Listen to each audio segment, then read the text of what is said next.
भूतिया अस्पताल का रहस्य। राजस्थान की एक वीरान पहाड़ी पर बना कैलाशपुर अस्पताल पिछले 40 वर्षों से बंद पड़ा है। आसपास के गांवों में इसकी भूतिया कहानियां प्रचलित है।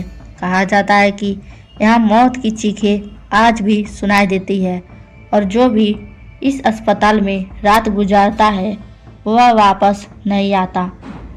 4 मेडिकल स्टूडेंट्स विनय, रोहित, अनन्या और काव्या रिसर्च के लिए अस्पताल में जाने का फैसला करते हैं, लेकिन उन्हें अंदाज़ा नहीं कि वहाँ उनका सामना भूतों की डरावनी दुनिया से होने वाला है।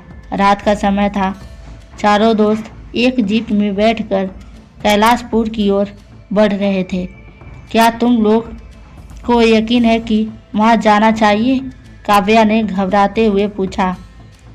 हम डॉक्टर बनने वाले हैं, हमें अंधविश्वासों से डरना नहीं चाहिए।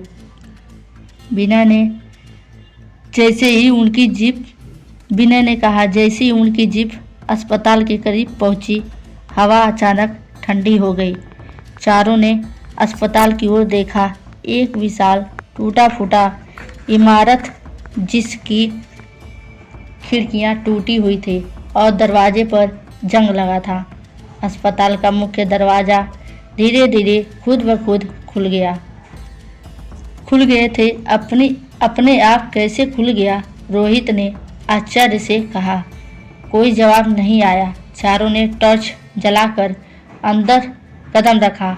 अस्पताल के चारों ओर धूल और मकड़ियों के जाले से यह दीवारों पर पुराने पोस्टर चिपके थे, जिसमें इमरजेंसी वार्ड, ऑपरेशन थिएटर और मर्चरी के निशान बने थे।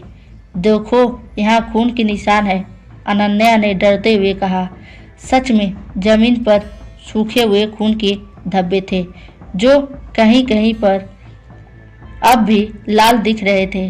तभी अचानक एक दरवाज़ा जोर से बंद हुआ। शायद हवा से बंद हुआ होगा, रोहित ने कहा, लेकिन वहाँ कोई हवा नहीं चल रही थी। यहाँ कुछ अजीब जरूर है, विनय ने धीरे से कहा। चारों दोस्त अस्पताल के ऑपरेशन थिएटर में पहुँचे। वहाँ रखे पुराने ऑपरेशन टेबल पर जंग लगा था और दीवारों पर खून के धब्बे थे। यहाँ क्या हुआ था? काव्या ने पूछा। विनय ने फाइलें खोजनी शुरू की और अचानक एक पुरानी मेडिकल रिपोर्ट मिली। डॉक्टर रमाकांत शर्मा, विनय ने रिपोर्ट पढ़ते हुए कहा। इन्हें 1980 में अस्पताल से निकाल दिया गया था। क्यों? रिपोर्ट में लिखा था, डॉक्टर रमाकांत ने मरीजों पर अनैतिक प्रयोग किए। उनका दावा था कि वह मृतकों को जीवित कर सकते हैं, लेकिन उनके प्रयोग असफल रहे। कई मरीजों की मौत हो गई।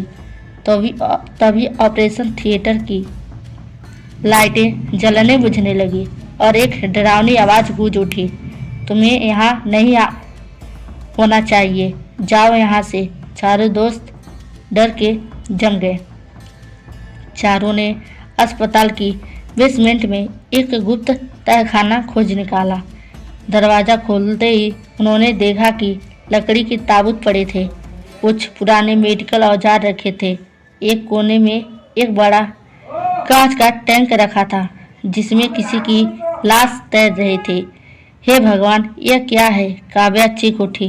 तभी तहखाने में एक पुरानी ऑडियो रिकॉर्डिंग चल पड़ी। मैं डॉक्टर रमाकांत हूँ। मैंने कुछ ऐसा खोज लिया है जिससे मृतकों को जिंदा किया जा सकता है, लेकिन कुछ गड़बड़ हो गई है। अब वे आत्माएं मुझे छोड़ने को तैयार नहीं हैं। और फिर जोरदार चीख सुनाई दी। अचानक तहखाने का दरवाज़ा जोर से बंद हो गया।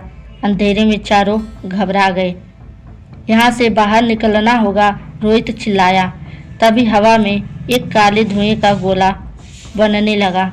धीरे धीरे वह धुआं एक डरावने इंसान के आकार में बदल गया।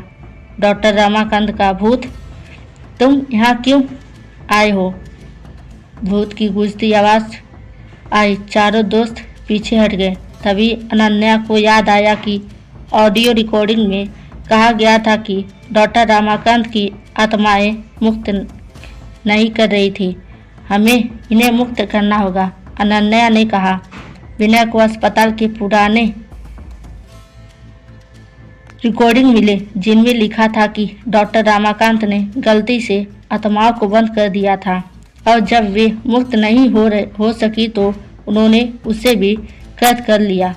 हमें अनुष्ठान पूजा करना होगा जिससे आत्माएं मुक्त हो सकें। चारों एक ही मंत्र पढ़ना शुरू किया जो पुरानी फाइलें में लिखा था। ओम आत्मनः स्वाहा, मुक्ति पंथम स्वाहा। तभी पूरे अस्पताल में जोर की गूंज हुई और भूत अचानक चीखते हुए गायब हो गए। अस्पताल अब पहले जैसा नहीं था। हर जगह अंधेरा और भूतिया सन्नाटा था। चारों दोस्त दौड़ते हुए मुख्य दरवाजे की ओर भागे, लेकिन जैसे ही वे बाहर निकले दरवाज़ा खुद ब खुद बंद हो गया। क्या सब खत्म हो गया? काव्या ने थरथराते हुए पूछा। शायद हाँ, विनोद ने राहत की सांस ली। लेकिन तभी हवा में एक डरावनी फुसफुसाहट गूंजी। तुमने हमें मुक्त कर दिया, लेकिन मैं अब भी यहाँ हूँ। चारों ने पीछे मुड़कर देखा तो अस्पताल की टूटी खिड़की में एक लाल जलती हुई आंखें उन्हें घूर रही थी।